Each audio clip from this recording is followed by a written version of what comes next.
Sir, ऐसा है कि जो आज एडिशनल डिस्ट्रिक्ट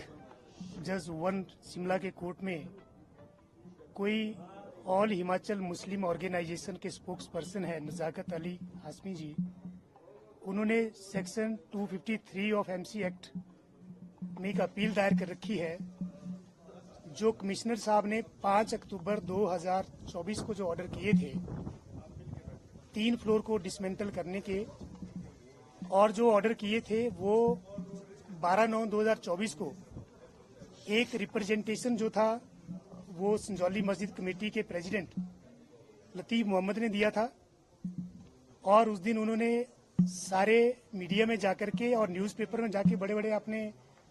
फोटो छपाए वहाँ पे, और ये स्टेटमेंट्स दी कि हम जो है जो इलीगल कंस्ट्रक्शन है उसको हम तोड़ना चाहते हैं, सद्भावना को बनाना चाहते हैं। और उसके बाद 13/9/2024 को अगले ही दिन वक्फ बोर्ड ने भी एक रिप्रेजेंटेशन कमिश्नर साहब के कोर्ट में दिया और ये कहा कि जो 3 फ्लोर है हम उनको तोड़ना चाहते हैं। उन्होंने भी उस दिन वो बहुत अपने मीडिया में लिख के दिया कि हम ये करना चाहते हैं, हम सद्भावना बनाना चाहते हैं। तो मतलब ये कि 12/9/2024 की चिट्ठी जो प्रेसिडेंट की थी और 13/9/2024 की चिट्ठी जो वक्फ बोर्ड की थी थ्रू स्टेट ऑफिसर, उन दोनों एप्लीकेशन को कंसीडर करते हुए और उनकी रिक्वेस्ट को अलाउड करते हुए कमिश्नर साहब ने 5 अक्टूबर 2024 को ऑर्डर पास किया था कि within 2 month from the received और certified copy of the order आप इस 3 फ्लोर को जो है आप रिमूव करें। और हमें खुशी की बात है कि जो प्रेसिडेंट संजौली मस्जिद कमेटी है उन्होंने उस ऑर्डर की कंप्लायंस भी शुरू कर दी थी और वो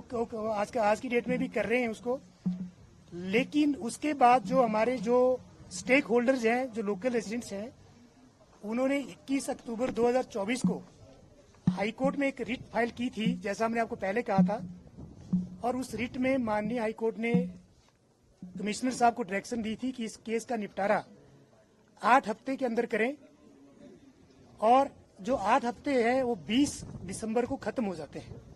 मतलब कमिश्नर साहब को इस केस की जो प्रोसीडिंग है वो 20 दिसंबर से पहले खत्म करनी पड़ेगी। अब मुझे समझ ये नहीं आ रहा है कि ऑल हिमाचल मुस्लिम ऑर्गेनाइजेशन के जो स्पोक्स पर्सन है वो पोंटा साहिब से हैं, वो ऑर्गेनाइजेशन चलाते हैं अपना। उन्होंने एक अपील इस ग्राउंड पे की है कि जी मैंने कुछ डोनेशन दिया था पैसा इस मस्जिद को बनाने के लिए, इसलिए मैं एग्रीव्ड हो गया, जबकि एज पर लॉ वो एग्रीव्ड नहीं है, ना वो स्टेक होल्डर है और ना ही वो लीगली उनका कोई लोकस स्टैंडाई है इस अपील को फाइल करने का। और आज वो कोर्ट में जो कमिश्नर साहब का जो ऑर्डर है 5 अक्टूबर का, उसके ऊपर स्टे मांग रहे थे कि जो कमिश्नर साहब का जो ऑर्डर है जो डेमोलिशन का जो 3 फ्लोर का जो रिप्रेजेंटेशन के ऊपर ऑर्डर किया था, तो आज हमने कोर्ट के अंदर उसको अपोज किया है। कोर्ट ने इनको स्टे देने से मना कर दिया है और अब जो अगली तारीख है वो 11 नवंबर के लिए लगाई गई है, उस दिन जवाब दिए जाएंगे। और उसी दिन जो है कोर्ट ने कहा है कि हम इस अपील को फाइनली इस अपील के ऊपर सुनवाई भी करेंगे और जो स्टे एप्लीकेशन है उसके ऊपर सारी चीजों के ऊपर 11 तारीख को जो है कोर्ट अपना वर्डिक्ट जो है देगा। जो आपकी एप्लीकेशन है सर, हमारी जो एप्लीकेशन है जो 21 अक्टूबर 2024 का जो माननीय हाईकोर्ट का जो ऑर्डर है उसमें उन्होंने हमारे को ये डायरेक्शन दी है कोर्ट को कि जब भी आप इस केस की सुनवाई करें तो स्टेक होल्डर को बिना सुने इस केस की सुनवाई ना करें। तो हमारी एप्लीकेशन देने या ना देने से वैसे भी कोई फर्क नहीं पड़ता है, क्योंकि ऑर्डर कमिश्नर साहब को चला गया है। और अदरवाइज जो 5 अक्टूबर 2024 का जो ऑर्डर था कमिश्नर साहब का, उसमें कंप्लायंस जो है 21 दिसंबर के लिए रखी गई थी। लेकिन जब हाईकोर्ट ने टाइम बाउंड कर दिया है और टाइम बाउंड 20 दिसंबर को खत्म होता है,